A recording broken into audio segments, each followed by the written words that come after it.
Tuesday morning அன்றைக்கி மொக்க breakfast. So உப்புமான்னு சொன்னால் கண்டிப்பாக எல்லாம் காண்டாயிருவாங்கன்னு சொல்லிவிட்டு நெய்ஸாக அதில் 2 வெஜிடபிள்ஸை மட்டும் சேர்த்துட்டு கிச்சடி அப்படின்னு சொல்லி கொடுத்துட்டேன்.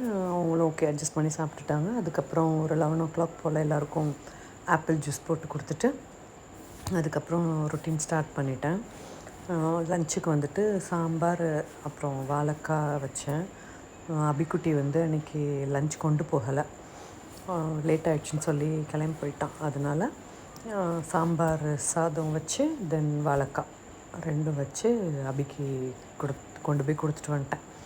எல்லாம் முடிச்சுட்டு கொஞ்சம் நானும் சாப்பிட்டுட்டு நல்லா ரெஸ்ட் எடுத்துகிட்டு ஈவினிங் வந்து கிளம்பி கடைக்கு போயாச்சு. ஏன்னா தீபாவளி நெருங்கிட்டுருக்கு. ஸோ கடையில் சேல் எப்படி இருக்குது, இல்லை வேறு இன்னும் என்னெல்லாம் வாங்கணும் அப்படின்னு சொல்கிறதுக்காக கிளம்பி போயிட்டோம். ஷீரோவுமே கூட்டிகிட்டு போயிட்டோம்.